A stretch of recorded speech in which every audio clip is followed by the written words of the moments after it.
Va. Hola amigos y bienvenidos a este su podcast de la risa y el olvido. Y como ya fue la semana pasada, estamos estrenando formato que supimos que por ahí les gustó mucho. Y no puedo empezar sin antes darle la bienvenida a mis amigos. Alfa, ¿cómo estás? Jorge, ¿cómo estás? Hola, yo estoy bien, Hola. gracias. Saludos. Ahora ya, Buenas ya los puedo tardes. decir a los dos al mismo tiempo porque ya no hay cambio de imágenes, nos vemos en todo momento, cosa que nos agrada también a nosotros bastante.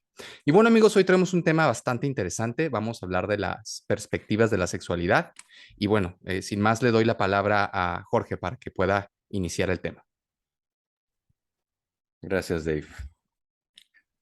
Pues hoy elegimos ese tema, perspectiva de la sexualidad. Creo que es un tema, pues, importante. O sea, en realidad es algo que creo que a veces nos causa mucha fascinación, también nos causa mucho deseo y al mismo tiempo nos causa mucho miedo como seres humanos. O sea, algo pasa con la cuestión de la sexualidad. Eh, ¿Qué es ¿se lo que escucha, pasa? se escucha bien mi voz? Perdón. Es que no. Sí, todo está Sí, bien. todo bien. Perfecto, perfecto. Entonces, o sea, parecería que, o sea, es un gran tema del que se han dicho millones de cosas y que también parece que pues no se puede ignorar. O sea, piensen ustedes en todas las religiones grandes y todas las religiones grandes tienen algo importante que decir acerca de la sexualidad, absolutamente todas. Métanse también ustedes a estudiar diferentes códigos legales a lo largo de la historia y siempre tienen que decir cosas acerca de la sexualidad. O sea, es un tema que otra vez como que parecería que de una forma rara como que nos mueve las raíces, nos mueve los cimientos humanos de una forma muy interesante. O sea, en realidad la sexualidad pues no es solo una cuestión del ser humano, en realidad es una cuestión de los seres vivos. Por ejemplo, hay otros tipos de animales como muchos primates que en realidad sí tienen una vida sexual mucho más compleja de lo que pensamos. O sea, por ejemplo, hay especies como los orangutanes en donde ellos se hacen regalos. También los chimpancés lo hacen. O sea, por ejemplo, un chimpancé que quiere tener como relaciones sexuales con otra hembra chimpancé, es muy común que vaya y le regale un plátano o que vaya y le regale alguna fruta que a ella le gusta, ¿no? Para irse Un ganando poco a caballero, poco el un favor. verdadero caballero. Exacto, como caballeros. Y luego algunas de las hembras orangutanes son muy dadas a regresarles el plátano hasta que el macho se los pela, ya se los da peladitos en la boca, ¿no? Y ahora sí ya lo aceptan. O sea, se ponen sus moños, se ponen sus moños y hacen actitudes que creemos que son muy humanas, pero que en realidad parecería que nosotros como seres humanos los traemos ya históricamente colgando desde especies anteriores a nosotros, ¿no? Lo cual es fascinante. Oye, Jorge, o Pero los pingüinos que buscan la piedra más redonda para entregárselas a sus parejas para que los pueda aceptar y poder reproducirse. Qué chistoso caso, como Ellos si por fuera un anillo. neuróticos, pero sí. que hay rituales bien chidos, ¿no? O sea, los bailes de muchos pájaros, ¿no? Y, o sea, está fregón los cánticos y todo lo demás. Pero es claro que este tema en el ser humano se complejiza muchísimo más. O sea, es cierto, por ejemplo, que otros animales inteligentes como los perros, como los orangutanes, sí tienen emociones complejas. O sea, sí sienten alegría, sí sienten tristeza, sí sienten enojo, sí sienten deseo. También pueden sentir hasta un tipo extraño de vergüenza, ¿no? O sea, o de culpa extraña. Pasa como cuando regañas de repente a un perro porque te destruyó el cojín y a lo mejor el perro no entiende perfectamente, pero se nota que se sienten mal, ¿no? O sea, sí tienen emociones, digamos que intensas, pero quizás lo que les falta es esta parte racional que desarrollamos los seres humanos que nos permite meterle una narrativa a las cosas, que nos permite meterle una historia para entender lo que está pasando con nosotros de forma intensa, interna, o sea, las emociones, y de forma externa. O sea, son las historias que nos dan, digamos que un propósito de vida, que nos dan a entender qué fregado estamos haciendo acá, y también que nos ayudan a contener ciertos impulsos que tenemos, y uno de los más importantes creo yo es la sexualidad. Y menciono todo esto porque hay pocas cosas que, quizás ninguna, o sea, que provoquen tantas pasiones como la sexualidad, o sea, y tan negativas y tan positivas. Y creo que es muy común que los seres humanos luego, cuando sentimos algo a un extremo, o sea, en intensidad, tanto de positivo como negativo, eh, le tengamos luego como mucho respeto a eso, ¿no? O sea, como que sea algo que inclusive nos puede llegar hasta intimidar. Y creo que es algo que ha pasado con la sexualidad a lo largo de la historia.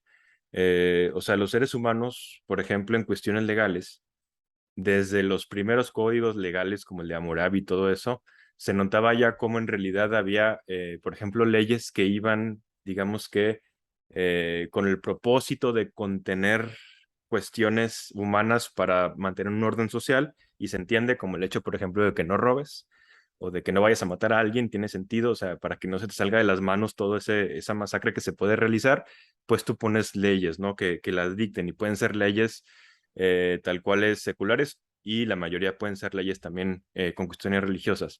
Pero hay otro tipo como es como si fuera una ley de corte moral, en donde ya te metes con unas cuestiones que ya son menos de orden social y más quizás como de una especie, como de, no sé cómo llamarlo, o sea, como de es una cuestión que tiene muchísimo más que ver ya con reacciones emocionales, creo que muy directas, como lo sería el asco, por ejemplo, o como lo sería una vergüenza profunda, y ahí sí va muy metidas las cuestiones de la sexualidad y cómo esas acaban siendo como, se acaban inmiscuyendo como en ciertas leyes eh, en todas las civilizaciones que hemos tenido, ¿no?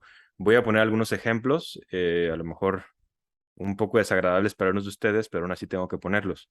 Eh, la zoofilia, por ejemplo, ha estado penada prácticamente en todos los códigos legales que tenemos, y también ha estado penada generalmente en todas las religiones importantes.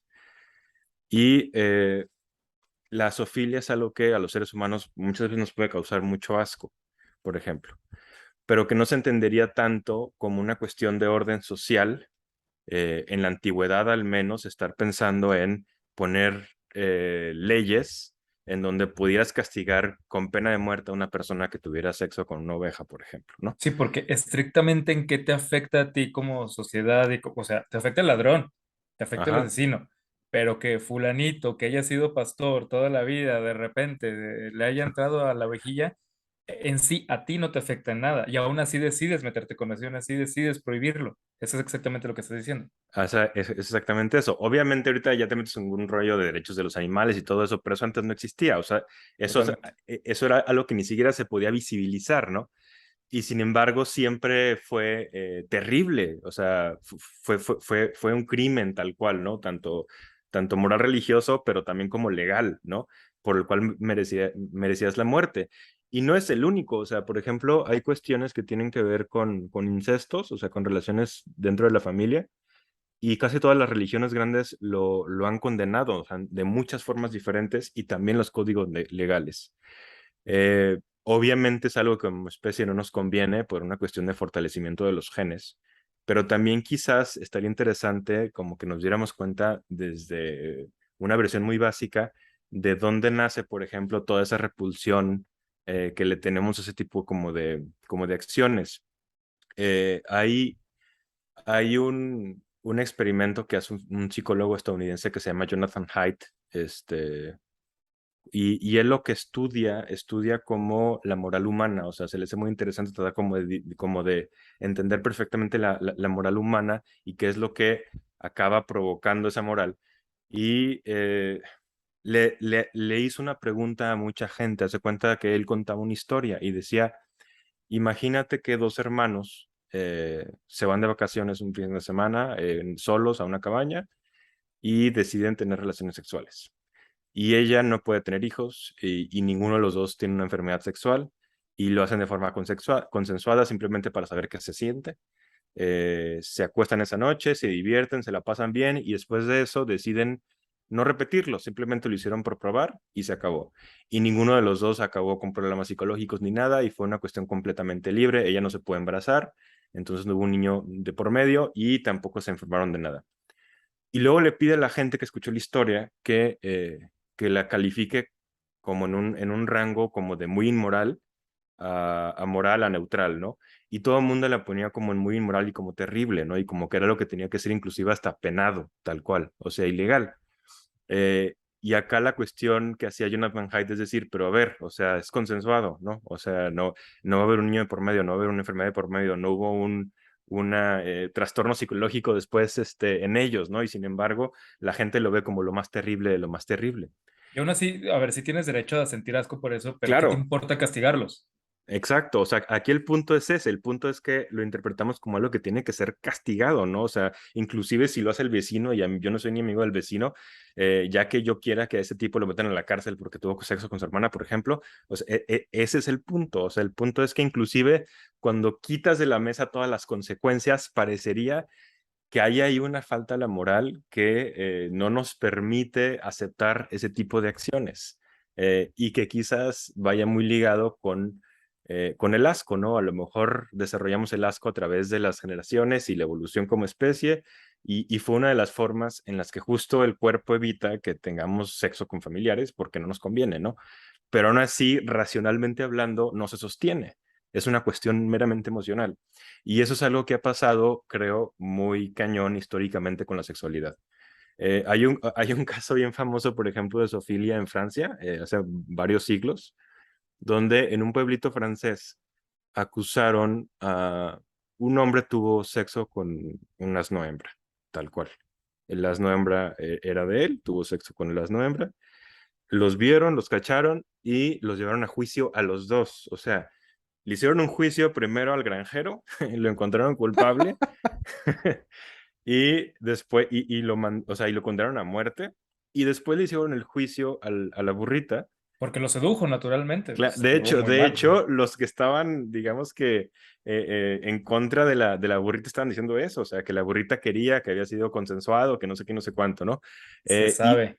y la gente que le estaba defendiendo decía lo contrario, decía, es que esta burrita siempre se muy bien portada y nunca ha dado indicios de nada y es recatada y se porta bien y obviamente fue violada, ¿no?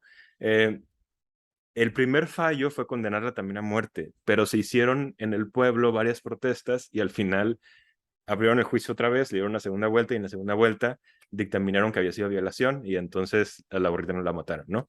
Pero otra vez, imagínense a lo que llegamos los seres humanos, ¿no? O sea, todo el relajo que armamos encima por una cuestión que tiene en realidad mucho que ver con que emocionalmente nos molesta muchísimo, o sea, ¿no? Va más por ahí y son cuestiones que realmente no entendemos. Ya explorando cuestiones ya más de humano con humano, a lo largo de la historia, pues en realidad hay muchas cosas que luego ya no tenemos como muy presentes de la sexualidad humana, pero que han pasado a lo largo de la historia y que ahorita nos provocaría como cierta versión. Una de las más famosas, por ejemplo, es un fenómeno en Grecia que se daba con algo que se llamaba el erómonos y el erastés. Alfa, ¿lo quieres explicar? Se te da muy bien ese tema. Por supuesto que no. No, no, no. De hecho, tú lo manejas más que yo. Ok, a ver. Dave, ¿me dejas compartir? No Sí, tengo permiso. a ver, El, espérame. sí, el erómonos y el erastés en lo que me dan pantalla. No tienes permiso por pelado, porque este es un Sí, podcast maldita civilizado y de sea. buena moral, De hecho, tuve que censurar algunas imágenes. O sea, hay algunas que no voy a mostrar de plano, ¿no? como Eh, dictan los cánones de la civilización. Listo. Oye, Jorge, Ujú. tenía una pregunta antes de que vayas más adelante. La verdad no quería interrumpirte, pero aprovecho esta curva para hacer la pregunta. Obviamente tiene que ver también con la evolución de la sociedad y quiénes, ¿no? Que es un poquito un aspecto que pues es un poco raro en ese aspecto. O sea, hablando, por ejemplo, de los reyes, pues ellos lo hacían adrede para poder mantener de alguna manera su sangre pura, ¿no? Y lo hacían y lo hicieron durante mucho tiempo. Se casaban con sus primos, con sus hermanos, pues prácticamente con cualquier familiar para poder seguir manteniendo esta, entre comillas, sangre real, ¿no? Y entre ellos por lo menos no les daba asco, no lo veían mal, o sea, casi lo veían como una obligación que tenía que ser así, ¿no? sí, de hecho, es que, a ver, en los seres humanos, como en todas las áreas humanas, tenemos la parte biológica y tenemos la parte como social. Y las dos siempre están interactuando. Lo que yo creo es que los seres humanos sí tenemos cierta versión natural a cuestiones sexuales con gente con la que crecimos, o sea, sobre todo con familiares. Y esto no, se han dado cuenta por experimentos que hacen, por ejemplo, con saliva y con sudor, sobre todo con sudor. Imagínate que tú agarras a tu hermana, por ejemplo, y luego a tu hermana le van a poner a oler 50 muestras de sudor de diferentes hombres y una de esas es la tuya y ella no sabe cuál es. Y cada que huele el sudor tiene que puntuar qué tan mal le huele y es sudor, le va a oler mal, ¿no? Pero lo que le pasa generalmente a la gente cuando va oliendo los olores, el sudor, perdón, de diferentes hombres, es que la que suelen agarrar como que la que huele peor es la del hermano o la de la hermana, o sea, la de tu familiar. Y creo que esa es una forma en la que el cuerpo te dice con esa persona sí, con esta persona no. Es lo que luego le llaman mal llamado la química entre las personas, ¿no? Claro, porque dices, el sudor le va a oler mal, no siempre. Hay sudores que nos resultan bien poderosamente atractivos, que hasta te Ajá. marean y dices, wow. Y es Sí, justamente por eso. Tal vez son tus genes diciendo, imagínate si mezcláramos esos genes, el resultado va a ser bien poderoso, ¿no? O sea, sí. casi casi esa es la invitación. Y algo que yo le he puesto atención también, si hay personas a las que besas y te sabe diferente, te sabe mejor y otras no. Hay Y unos que no saben a es, chocolate. y no es lo que comieron y que no se lavaron la boca, o sea, es Oigan, algo químico. lean a nuestros amigos que nos escuchan el perfume de Patrick Sunkist, si les gustó ese tema, es muy buena novela de ese tema. Y con esto, o sea, en realidad, ojo, o sea, que alguien te huela bien y te sepa rico, no quiere decir que vas a ser una buena pareja con esa persona. Quiere decir que hay más probabilidades de que tengas hijos con una genética fuerte. Eso quiere decir, Simón. no tiene nada que ver con que sea buena pareja o no. Bueno, entonces con los reyes, o sea, la naturaleza te dice que no, pero cuando la cultura es tan fuerte y la socialización es tan fuerte, puede ir en contra de ciertas cosas biológicas y que dentro de esa comunidad se vea normal. Y pasaba con los reyes, o sea, porque para ellos era todo mucho más importante que se quedara el poder dentro de su familia al hecho de que se perdiera. Y de hecho eso no es algo único, por ejemplo, de los reyes europeos, como que se hizo muy famoso entre ellos, pero en realidad esto viene de mucho más atrás. O sea, y no solo con reyes, voy a poner un ejemplo de Grecia. En Grecia, Grecia era muy patriarcal. Y Grecia, por ejemplo, los bienes siempre se pasaban a través de los hijos. O sea, el padre se le pasaba al hijo varón. Eso quería decir que cuando en una familia solo había niñas, o sea, imagínense que una pareja solo tiene mujeres, esas mujeres se convertían en una especie de peligro para la familia, porque si todas se casaban con hijos de otras familias, toda la riqueza del papá de las hijas se le iba a ser controlada por el esposo de sus hijas, no por él. Entonces iban a perder la riqueza familiar. Y lo que hacían en esos casos es que agarraban a la hija mayor y a la hija mayor la casaban con alguien dentro de la familia. Usualmente era un tío o podía ser un primo. Y si no había tíos y primos disponibles, era con un papá cuando se quedaba soltero. O sea, se casaba con su propio papá cuando se quedaba soltero. Y así se quedaban los bienes dentro de la familia. Entonces ellos mismos lo hacían, se podían casar con sus hijas. Así de canijísima estaba la cosa, ¿no? Pero otra vez, tiene que ver con una cuestión de una cultura que tiene ciertos valores muy fuertes y pueden ir en contra de la biología. Eso es lo que yo interpreto. Y nada más Eh, rápido, creo que es exactamente lo que acabas de decir. Como seres humanos, creamos narrativas que justifican lógicamente muchos comportamientos o muchas cosas para las cuales no tenemos una explicación clara. Entonces, cuando creamos historias, narrativas y justificaciones, se pueden crear tanto para un lado en el extremo como para el otro y a veces coinciden y a veces se van y es casi siempre es un proceso que parece lógico, pero igual ese proceso nos puede llevar a los dos puntos más lejanos, precisamente porque es medio inventado. No, ajá, incluso la creencia de que ellos decían que era para mantener la pureza de la sangre, ¿no? Y no, o sea, que se mantenían más fuertes y pues nada puede estar más equivocado de eso. O sea, muchos de ellos incluso tenían deformidades y situaciones de enfermedades terribles. sí. Sí, y en relación a lo que dice Alfa, pues creo que a final de cuentas se convierte en un sistema complejo y acabas teniendo un chorro de probabilidades diferentes, ¿no? O sea, por eso las culturas humanas pueden ser tan distintas entre sí, pero diferentes. O sea, hay cosas súper ultra locas. O sea, por ejemplo, todavía hace unas décadas en una comunidad de Papua Nueva Guinea, había un ritual para que los niños pasaran de ser niños a ser adultos y le llamaban pasar de la leche materna a la leche paterna. Así le dicen, ya se puede imaginar qué es. Y lo que hacían ellos, y les estoy hablando de que esto todavía pasaba a inicios de los 2000, o sea, nada, ¿no? Lo que hacían ellos es que los niños cuando eran chicos, como si fuera la etapa de primaria, vivían con la mamá. Y obviamente como cualquier niño se amamantan. Y de hecho en las comunidades, digamos que más similares a lo que antes era la antigüedad o la prehistoria. De hecho, los amamantan durante más tiempo, más años. Y cuando los niños se hacían prepubertos, los mandaban a todos a vivir como si fuera pues como si fuera una casa de adolescentes, donde vivían todos los niños y los adolescentes, y lo que hacían es que los niños tenían que darle sexo oral a los adolescentes y creían que con las eyaculaciones que ellos, pues, ya saben, iban a hacer que ese niño con el tiempo se convirtiera en un adulto también. Y una vez que ellos ya también podían eyacular, ahora ellos recibían sexo oral.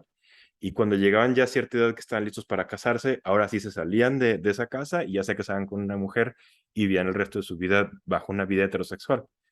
Que ese es un concepto interesante, porque dentro de esa comunidad, entonces, tener ciertas relaciones homosexuales en realidad no te hace homosexual, es una etapa de la vida y es un proceso de maduración tal cual, hasta fisiológica, así lo ven. Les pongo ese ejemplo nada más para que vean lo diferente, o sea, que se puede entender y vivir la sexualidad dentro de los humanos. Sí, Alfa. Como el Erómenos y el Erastés, que, no, que es lo que vas a contar, ¿no? Ajá, justo. En Grecia, si tú eras si tú vienes de una familia acomodada, tenías dinero para, en teoría, para que tus papás te pusieran un instructor profesional. Y ese instructor profesional, o sea, esa especie como de profesor, te iba a enseñar en realidad muchas cosas de la vida. O sea, te iba a enseñar desde matemáticas, hasta gimnasia, te iba a enseñar música, pero también te iba a enseñar cosas que tenían que ver con la vida pública y la vida privada. O sea, en la vida pública, por ejemplo, hay que hacer política, hay que saber hablar, hay que hacer retórica. Y en la vida privada, una de las cosas que debes de saber hacer también es tener sexo. O sea, las partes que tengan que ver con el placer. Y entonces, esos docentes, tal cual, iniciaban sexualmente a sus alumnos en el sexo. O sea, el docente es el Erastés y el alumno es el Erómenos, y tenían relación sexual con ellos. Y eso es algo que se veía de forma, o sea, en círculos aristócratas atenienses se veía como algo que tenía sentido y que era hasta Era algo cierto punto finolis, era deseable. algo bien. Ajá, exacto. O sea, sí, sí, sí. O sea, la gente de aquí de Torreón que está en los colegios más fifís de la ciudad, pues iban a tener esto, tal cual, ¿no? Ese era un poco el punto. Aún así, dentro de esas culturas, había reglas. O sea, por ejemplo, la persona dominante adulta siempre tiene que ser la que penetraba, siempre. Si eso se hacía al revés y era el alumno el que lo hacía, eso se veía como una relación pervertida. Y también algo más que hacían es que, por ejemplo, los griegos eran muy dados a que los hombres podían tener sexo con hombres y con mujeres y no pasaba nada y podían experimentar todo lo que quisieran, pero sí tenían que a cierta edad tenían que casarse con una mujer y tenían que tener hijos con una mujer, porque tenían que regresarle algo a la ciudad. Tenían que ser, digamos que responsables, ¿no? Y dejar, por ejemplo, hijos atenienses, y si ellos querían quedarse toda su vida teniendo nada más sexo con hombres, entonces no podían procrear y no estaban siendo un ateniense responsable. Y ahí eso ya se veía como algo negativo. Le llamaban la enfermedad de la mujer a veces, ¿no? A estos hombres que no querían dejar que solo querían tener relaciones con otros hombres, ¿no? De forma como más clara, eh, pero bueno, o sea, para que vean realmente lo diferente, ¿no? Que acaba haciendo esta cultura. Esto ahorita en nuestros tiempos, pues es completamente impensado, ¿no? Es así como algo que además está pues súper ultra penado, tal cual. ¿Quieres decir algo de esto, Alfa? No, Ok, les voy a poner más imágenes. Voy a empezar por esta de aquí. Siempre ha habido una sospecha rara contra el sexo femenino por parte de los hombres. O sea, como que otra vez no sabemos qué hacer con ella, ¿no? O sea, a lo mejor es porque nos despierta tantas pasiones, las más buenas y las más malas, que no sabemos realmente cómo darle una comprensión, entendimiento y un orden a eso, ¿no? Y eso explica cómo a lo largo de la historia los hombres hemos endiosado a las mujeres y al mismo tiempo también las hemos demonizado, o sea, como que agarramos tal cual los dos extremos. Hay ciertos autores, por ejemplo, que creen que antes de la revolución agrícola, las relaciones entre hombre y mujer eran mucho más abiertas, que fue hasta que se creó la propiedad privada con la revolución agrícola, que ya la propiedad privada y las tierras tenían sentido, que se creó este concepto de esto es mío y dentro de lo mío es mi tierra y es mi casa, pero también es mi mujer y son mis hijas y son mías, ¿no? Y se empezó a ver a la mujer como una posesión del hombre y en esa posesión del hombre entonces se empezó a ver muchísimos tipos de control. De hecho, hay un chorro de mitologías en donde se ve cómo dioses masculinos desplazan a dioses femeninas. Ahorita no me voy a meter en eso, pero está interesante. Igual y luego otra vez Alfa lo puede desarrollar también. Es un tema padre. Lo que les quiero decir hoy es esto. Dentro del cristianismo hay cosas interesantes de cómo se vive la sexualidad, porque realmente Jesús, por ejemplo, no parecía una figura conservadora en cuestiones sexuales. De hecho, casi no dijo nada de la sexualidad y lo poco que dijo, en realidad era muy liberal para la época, ¿no?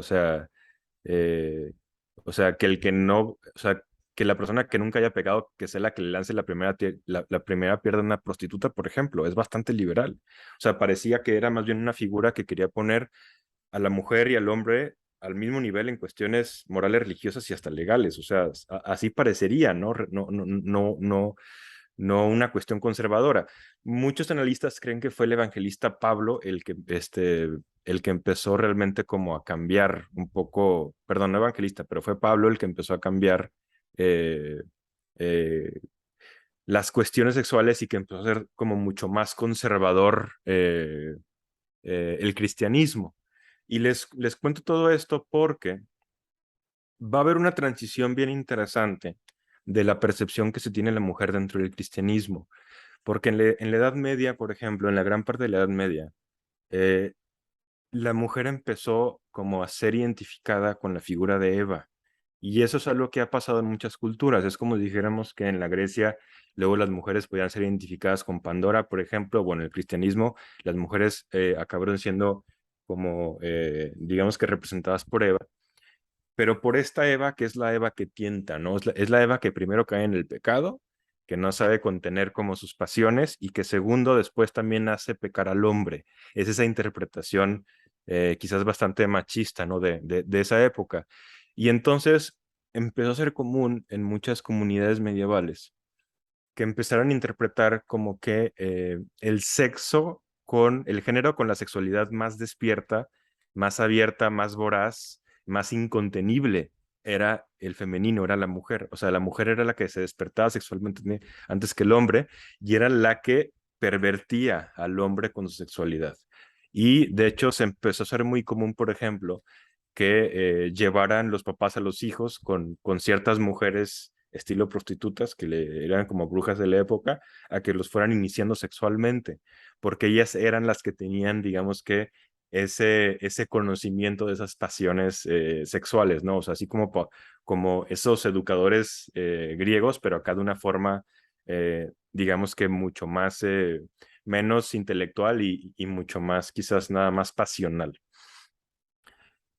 Pero esta identificación de la mujer como la que tienta y la mujer como la que tiene una sexualidad mucho más despierta, más abierta y más incontenible, ya sabemos ahorita que no siempre se vio así, porque si yo les preguntara ahorita a ustedes, por ejemplo, o sea, a quién se suele interpretar como más calenturiento, al hombre o a la mujer, pues, yo creo que la mayor parte de la gente nos va a decir que el hombre.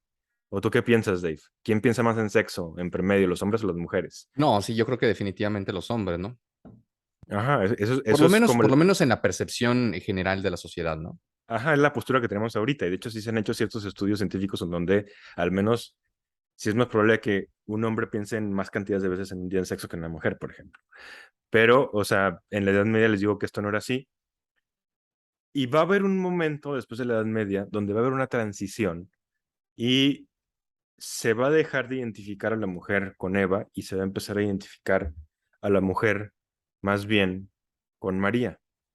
Y si se fijan, pues María acaba siendo lo contrario de Eva. O sea, la de la izquierda es la mujer que tienta y es la mujer que cae en la tentación y es la mujer sensual y es la mujer eh, que te, Nos que te condenó, atrae, ¿no?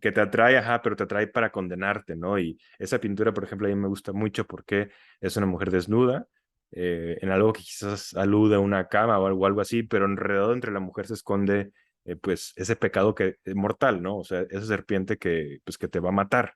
Está muy interesante. Y otra vez es esta interpretación simbolista de la mujer como lo peligroso, o sea, como esa La tentación femme mortal. fatal. Ajá, la femme fatal. Y de la derecha empezamos ya a tener la nueva interpretación de la mujer, que es María, pero María es, otra vez es el polo opuesto, o sea, María es la pura y la inmaculada, la virginal, o sea, la inocente, o sea, tal cual la que nunca tuvo sexo. Esa es María, esa es como la interpretación clásica que tenemos de ella. Y pues no sé cuál de las dos esté más terrible para las mujeres. O sea, las acabaron metiendo en dos cajas, y las dos están terribles. O sea, porque en la izquierda, pues eran las que tentaban y las que te llevaban al mal, a la humanidad.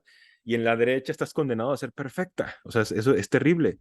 Y eso limita cañoncísimo tu individualidad, ¿no? Pero cañón. Entonces, eh, es interesante, o sea, analizar lo que pasó con esta perspectiva de la mujer, pero también hay que reconocer, pues, que es algo terrible que pues, acabamos cargando durante muchísimo tiempo.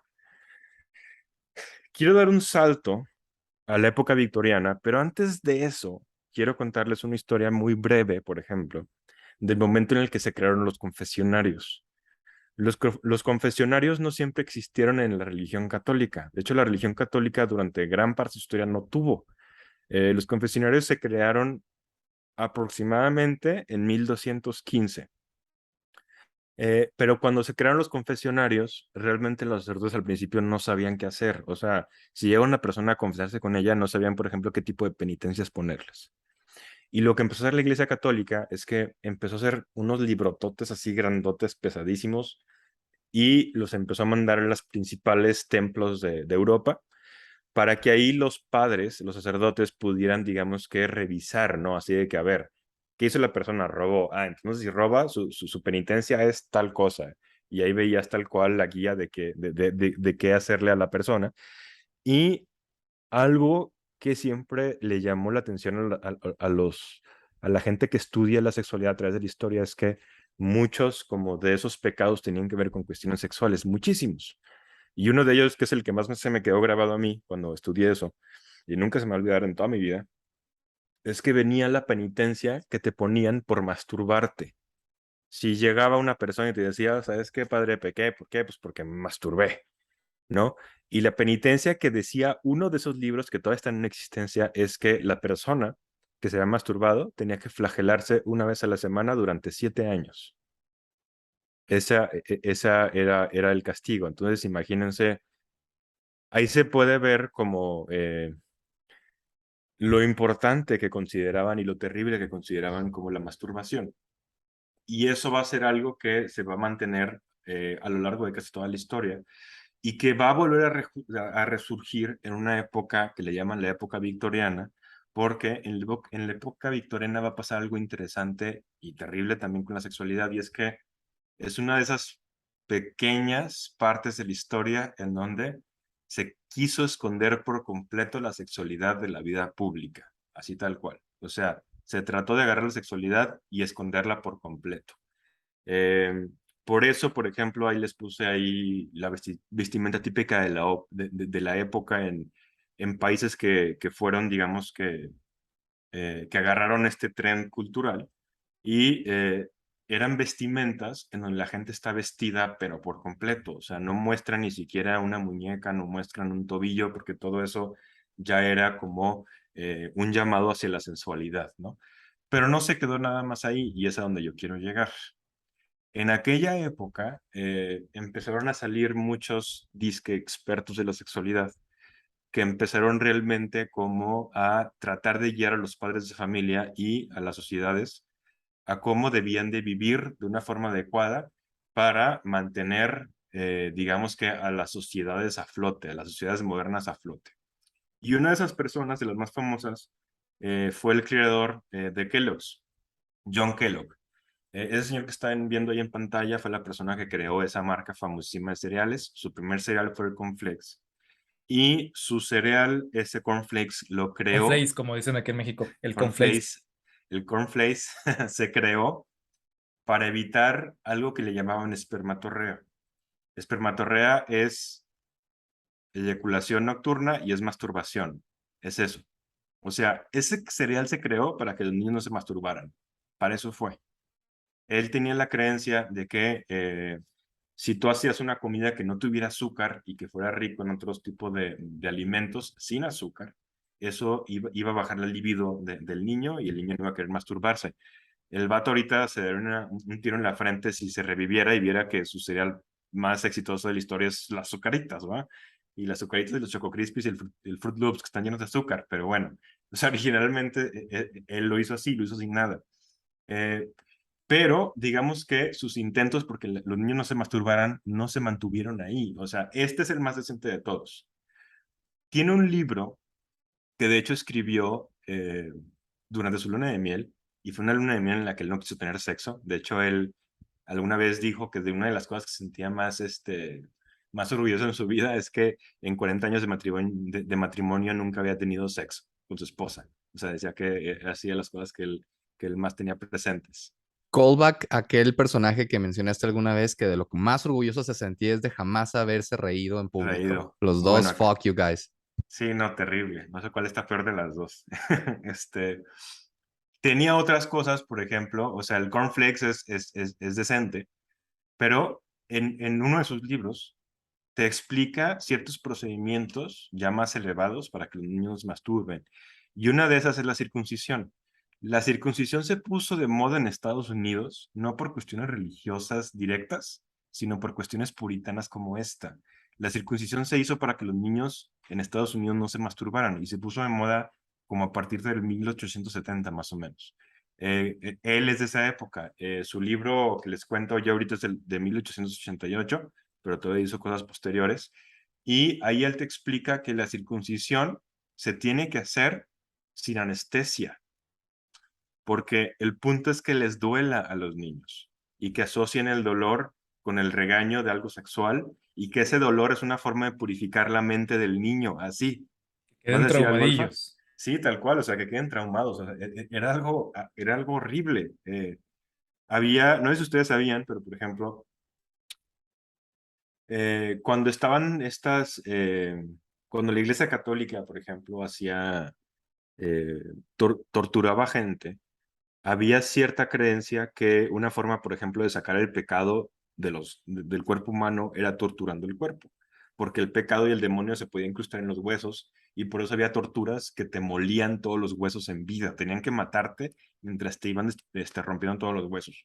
Bueno, acá a lo mejor, o sea, quizás el tren de pensamiento es similar, o sea, tú agarras al niño, haz que le duele mucho y ese dolor le va a purificar la mente de este tipo de pensamientos terribles, ¿no?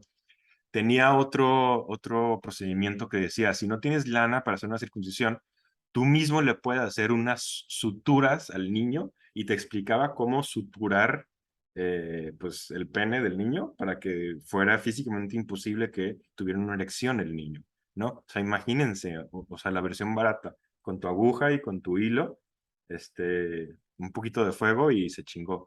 Y realmente la gente lo veía como el experto en esto, ¿no? Y muchísima gente le hizo caso a él y a gente que pensaba como él.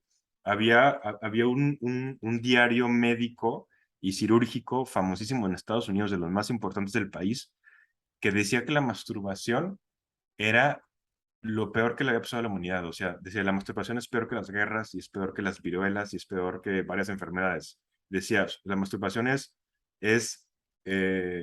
la afronta directa y más importante hacia la civilización humana, hacia lo civilizado tal cual, ¿no? Así es como pensaban en la época. Y por eso, durante las últimas décadas del siglo XIX y las primeras décadas del siglo XX, se pusieron de moda otra vez los cinturones de castidad. Esto es algo que no es exclusivo de esas décadas, siglos atrás ya existía, pero se puso otra vez de moda.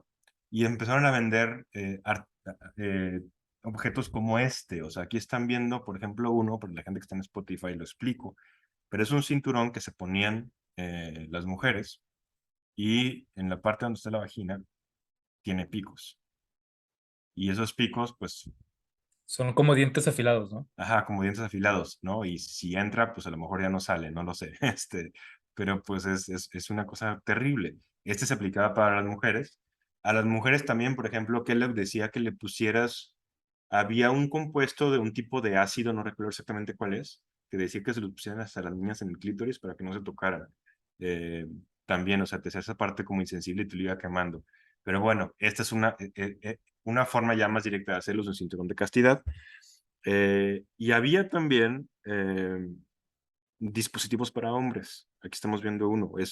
Eran dispositivos metálicos que cubrían pues todo el aparato reproductor masculino completo. Tenían ahí sus aeroventilas porque era la versión de lujo para que el niño pudiera hacer del baño y pudiera ahí respirar el asunto, pero estaban hechos para que ellos no se pudieran tocar. Del lado izquierdo les puse un panfleto que dice para la cura de la espermatorrea, que es lo que les digo, o sea, era considerada pues tal cual la enfermedad y dice que no tiene igual. De hecho, según yo, en diarios médicos estadounidenses no se quitó la masturbación como una enfermedad hasta 1970 y algo. O sea, nada más para que se den una idea. 1970 y pico, o sea, eso es hace nada de tiempo. Aquí tienen otros dos, quizás un poco más terribles. El de la izquierda no, pero el de la derecha sí. El de la derecha es otra forma como de otro aparato antimasturbatorio. Tiene también, es como un aro con dientes por fuera y tiene una lamita interna. Y si el niño tenía una erección, el niño se picaba tal cual, ¿no? Y empezaba, pues cada que se tenía una erección se picaba hasta que de plano ya no tenía. Eso está terrible, o sea, siempre he pensado que a lo mejor después los niños iban a empezar a hacer a lo mejor una asociación directa entre el dolor y la excitación, no lo sé, pero bueno, o sea, es realmente como una cuestión de locos. Y con las mujeres, voy a dejar de compartir, con las mujeres también pasa algo bien interesante. Hay una enfermedad que le llamaban la histeria. Y la histeria viene desde libros médicos del siglo IV antes de Cristo, desde Hipócrates en Grecia. Y desde él ya se hablaba de la histeria. Y ustedes pueden revisar libros médicos de muchas civilizaciones a lo largo de la historia, a partir de Hipócrates en el siglo IV antes de Cristo, y casi todos mencionan a la histeria. O sea, era algo muy común. ¿Y qué significa Easter? Ajá, sí, dilo, de una vez. Matriz, matriz. Ajá, Easter es matriz. matriz. Y por eso se supone que era una enfermedad que nada más tenía que ver con las mujeres. Pero a finales de 1800 y todavía también a principios de 1900, o sea, durante la época, digamos que victoriana, se hizo una epidemia de histeria, ¿no? Y había histéricas por todos lados. Y había el diario médico americano, por ejemplo, decía que justamente que la histeria era la enfermedad como de la época, o sea, que era la enfermedad donde se necesitaba muchísimo más terapia y tratamiento, tal cual. Y el tratamiento de la histeria era que las mujeres iban con el médico y el médico las masturbaba hasta tener un orgasmo. Esa era la cura, ¿no?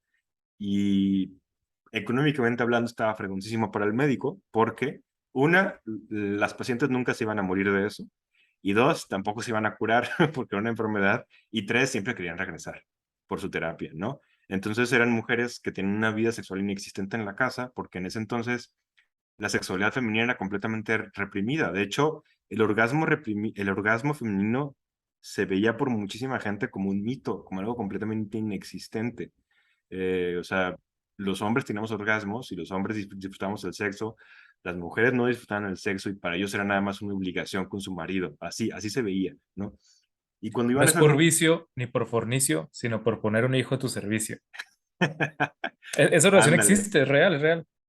Sí, haz de cuenta es eso. Pero imagínense, o sea, la ceguez que había, ¿no? Porque llegaban después las mujeres con todos esos síntomas así de sexualidad reprimida canija y la cura era masturbarlas y no relacionaban luego eso con un orgasmo. Lo relacionaban con una cosa diferente, o sea, con esta enfermedad. Y luego está bien interesante leer la descripción de la enfermedad, ¿no? Y palpitaciones y sudoración y humedez vaginal, ¿no? Y lubricación familiar, vaginal y sueños eróticos. Pues sí, güey, no mames, o sea, y realmente no conectaban Te voy a pedir que porque, cuides tu lenguaje. porque estaba muy claro, porque estaba muy claro por dónde iba el asunto para ellos. Y de hecho así fue como se crearon los primeros vibradores, fue así. Los primeros vibradores se crearon por médicos para médicos, porque además algunos de ellos veían como algo sucio y muy bajo tener que tocar a las mujeres ahí.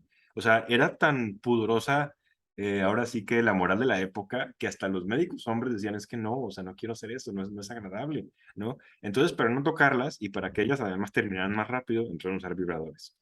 Y ya después, a principios de 1900, según yo, en 1902, hubo una compañía, American Beverly, no me acuerdo qué demonios, que patentó por primera vez el vibrador ya para casa. Y en ese entonces había muy pocos electrodomésticos que estaban aceptados, o sea, que el gobierno te daba permiso de que te los vendieran directamente, porque todavía eran cosas muy nuevas. Y, por ejemplo, uno fue el tostador, otro fueron abanicos, eh, no recuerdo, había 5, pero el quinto eran los vibradores, o sea, los primeros vibradores caseros.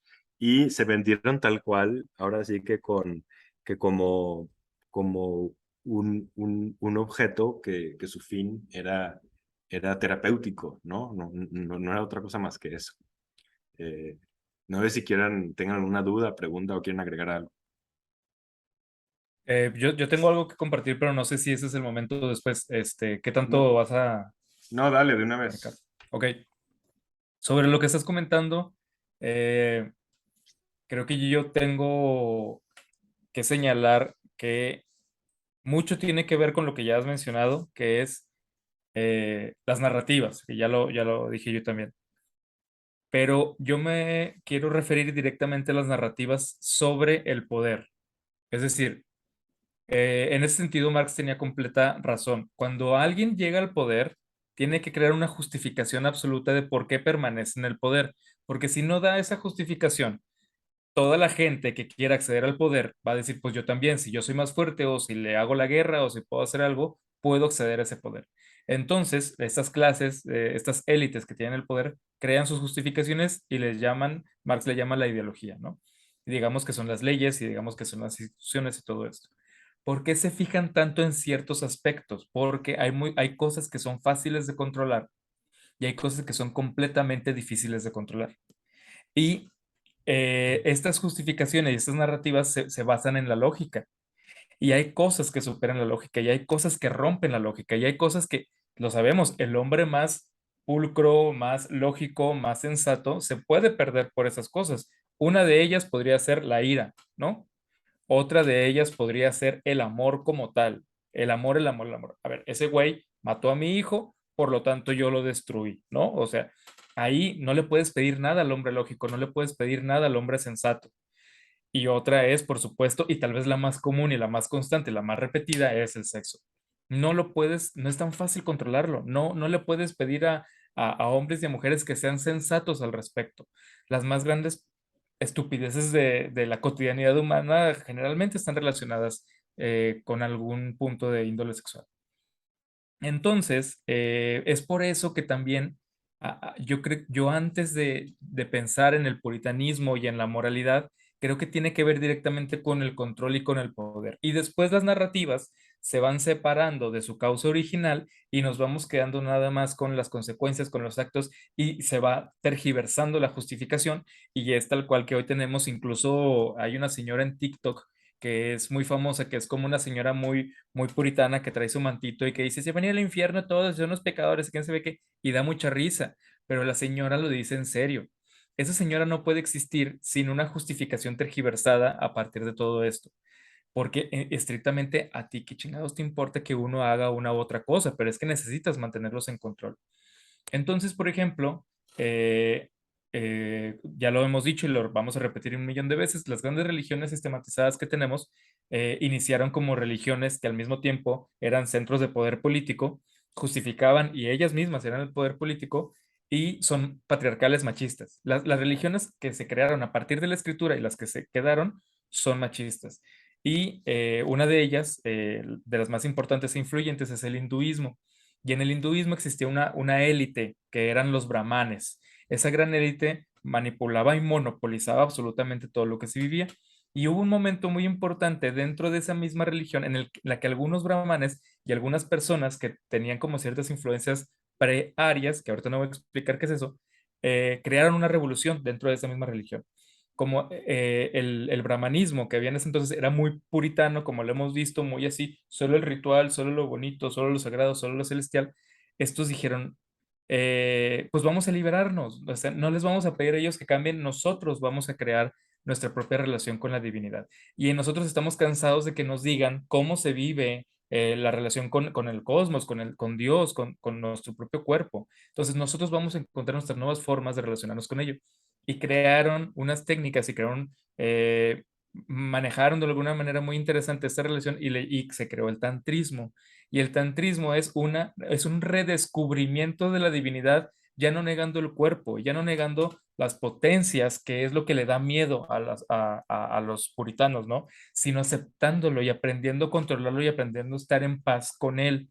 De hecho, el tantrismo ahorita, creo que tal vez me adelanto, pero creo que Jorge va a concluir en que de alguna manera no nos hemos liberado de toda esta estupidez a la hora de relacionarnos con nuestro propio cuerpo, con nuestra propia sexualidad. Seguimos siendo civilizaciones muy retrasadas al respecto. Y hay millones de ejemplos.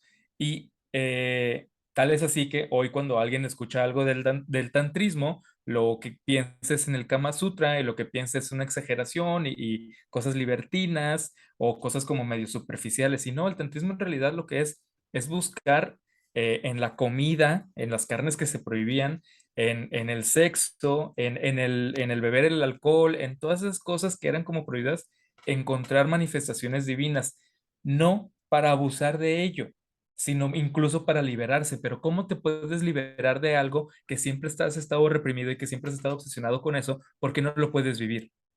Entonces Oscar Wilde lo decía, la única manera de liberarse de las tentaciones es cayendo en ellas. Y tal vez es cierto y tal vez no. Pero por ejemplo también creo que William Blake dice, el camino del exceso lleva a la torre de la sabiduría. Tal vez es cierto, tal vez no, pero sí es una visión completamente diferente a la prohibición absoluta. La prohibición absoluta porque quiero controlarte y no puedo controlarte y me da miedo que accedas a este tipo de cosas. Y pues tal cual, o sea, el tantrismo lo que hace es encuentra la divinidad y relaciónate ya directamente con ella y no tengas un límite en donde. No rechaces tu cuerpo, acéptalo, vívelo, divinízalo tal cual como es y no estés negando sus partes, porque al negar las partes, lo único que haces es enfermar tu relación con ello. Se puede ver qué pasa con la mayoría de las religiones que manejan la castidad como una obligación. Esas personas no viven una relación sana con su propio cuerpo, con su propia sexualidad y con con su sexualidad con otra persona y se les enferma tanto que tienen que sacarlo de las peores maneras tarde o temprano. Entonces, yo solo quería dar ese apunte del tantrismo y quería dar ese apunte de que tiene mucho que ver con control político históricamente. Ahorita ya no, pero de ahí viene y nos hemos perdido de los orígenes y por eso estamos tan retorcidillos.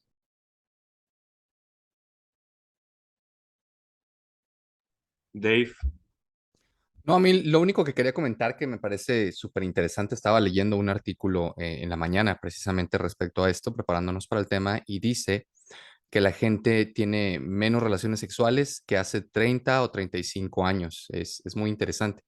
Y tiene Gracias a que, Dios, gracias a mi Padre Dios. y tiene que ver precisamente por el cambio de la sociedad y un tanto en la apertura. Uno pensaría que mientras más abiertos somos, pues la gente tiene más sexo. Y no, o sea, tiene que ver más con la individualidad de las personas. Es decir, la gente tiene más acceso a la pornografía, por ejemplo, tiene más acceso a los juguetes sexuales, tiene más acceso a las situaciones particulares y a las filias que tiene cada persona. Es decir, si hay una persona que se siente atraída por una cuestión de excitación de los pies, una cuestión de excitación X tema, ¿no? Hay mucho más facilidad de poder adquirir los productos que a esa persona en particular le excita y por lo tanto le da, de acuerdo a este estudio de la BBC, pues hasta hueva, ¿no? Es decir, pues no me interesa ir y conocer a una persona y poder tener sexo con ella, si lo que puedo rápidamente acceder a un sitio que me da exactamente lo que a mí me produce esta excitación sexual y puedo acceder a una masturbación rápida y se acabó, ¿no? Y mucha gente, hay un problema muy grande, y ya no digamos de los hijos, que es un problema muy grande en algunas culturas europeas, sobre todo, que ya no únicamente es la cuestión sexual, sino que ya tampoco tienen con los hijos, ¿no? Pero bueno, ese es otro tema. Sí, Alfa, ¿quieres decir algo? Cuando acabes, me gustaría decir algo rapidísimo. Entonces, Sí, pues sí, no deja de ser interesante cómo, a pesar de que obviamente hay una apertura sexual muy grande, y ya lo vemos obviamente con toda la comunidad que existe de eh, LGTBQ+, etcétera, pues ha habido una apertura muy grande en la cuestión sexual, pero no deja de llamar la atención cómo uno pensaría que la gente tiene más sexo y no, es al revés. Cada vez tiene menos sexo la gente porque cada vez tienes acceso a lo que a ti te gusta y entonces el self-pressure, o sea, el tener un placer tuyo es mucho más accesible y mucho más fácil. Entonces la gente dice, no, bueno, pues ¿para qué, no? Mejor yo solito me ayudo. Adelante. Es justamente lo que estás diciendo. Recomiendo dos libros de un gran zoólogo, un genio que se llama Desmond Morris, que estudia al ser humano desde su parte humana. Entonces, desde su parte animal, perdón. Entonces, una de las cosas más importantes que él desarrolla es justamente el sexo. Entonces, hay una cosa que tenemos los seres humanos y todos los animales que se llama economía de la energía. Si podemos tener algo siempre vamos a elegir hacerlo con el camino más corto y el que requiera menor gasto energético. Ahorita, en los tiempos actuales, eso no tiene sentido, pero tuvo sentido durante todos los millones de años de evolución que tenemos, en donde había que recorrer grandes distancias, en donde había que luchar por nuestra comida, en donde era muy difícil conseguir los recursos. Entonces, mientras más energía ahorremos, es mejor porque no la estamos malgastando. Hoy ya no la malgastamos, en realidad estamos demasiado saturados de nuestra propia energía, no nos movemos casi, comemos mucho y la energía está desbordada. Pero se quedó grabado en nuestro cerebro y lo que pasa es que nuestra evolución nos indica las cosas importantes poniéndonos trampas. Una fuente importantísima de energía son los azúcares. Entonces, para que consumiéramos azúcares, lo que hizo el cuerpo es segregar las hormonas de mayor satisfacción y placer cuando recibíamos azúcares. ¿Para qué? Para que siguiéramos buscando azúcares. Y una de las cosas más importantes como mamíferos o como especies sexuadas es la reproducción, si no es que la más importante, la reproducción. Entonces, nos pone una trampa para que busquemos la reproducción. Si la reproducción fuera una tarea, una labor, una obligación, pues no nos reproduciríamos absolutamente casi nunca. Pero entonces resulta que nos pone la trampa para que sea la cosa más placentera que podemos experimentar en nuestra vida. Eso y un campeonato del Santos Laguna es lo más placentero que puede existir. Entonces, Y de México, eh, ojalá. estás soñando, amigo. Pero bueno, eh, este, ¿qué pasa? Nos pone trampillas para que nos reproduzcamos. Pero todos sabemos que una trampa se puede volver a tramposear y es justamente lo que hacemos nosotros. Nuestra evolución nos puso trampas para que tuviéramos un placer desmedido para reproducirnos y nosotros ahora explotamos ese placer sin caer en la trampa que era reproducirnos. Entonces, históricamente es lo que hemos estado haciendo. ¿Qué pasa? Ahora tenemos, justo como dice David, medios para acceder a esa recompensa que nos daba la reproducción, pero sin reproducirnos y sin tener desgaste energético. Entonces, el ser humano lo elige. ¿Por qué? Porque está de alguna manera condicionado a elegir siempre la vía más inmediata. Y eso sí puede que represente un gran peligro para nuestros números o para nuestras siguientes generaciones, en donde sí está pronosticado que va a disminuir la población, pero a lo bruto, a lo bruto, a lo bruto, justamente por eso, porque venimos de generaciones de todavía las generaciones anteriores o dos antes, en donde sí la reproducción era que decían, ah, chis, que no tiene televisión. Güey, pues sí, no tienen televisión, eso es un hecho. Y ahora sí hay muchas cosas y sí influye todo eso. Entonces, justo era mi anotación sobre lo que comentaba Dave. Los dos levantaron la mano. Yo No nada sé quién más sigue. es una anotación para Eso se dejar arregla a que, golpes, arreglan los golpes. no, que Jorge siga, es una anotación que curiosamente se ve en lo que estaba leyendo más en las sociedades avanzadas. Es decir, en los países europeos más avanzados son los que menos hijos tienen ahora. eh, no, no es el caso de nosotros, por ejemplo. pero aún así en México sí está disminuido, o sea, no está tan cañón como antes. Y de la clase media hacia arriba, cada vez tenemos menos hijos. La clase baja sigue teniendo muchos en México. pero aún así sí estamos siendo parte del tren, ¿no? Vamos más lento, pero sí vamos ¿Eres un al día. clasista? ¿Estás dividiendo a los seres humanos en clases altas y bajas? Por Dios. Algo de lo que estaba diciendo hace rato Dave, hicieron un estudio ni es tan nuevo, o sea, fue como el 2006. Agarraron 3 cadenas de televisión de las más grandes, ABC, NBC, no me acuerdo cuál era la otra, y le sumaron también fútbol americano, o sea, NFL, NBA y béisbol, y en ese año fue más consumido en Estados Unidos la pornografía que todo lo que les acabo de decir junto. O sea, y allá el deporte está canijo y la televisión también está canija, ¿no? Y aún así la pornografía les ganó por un buen.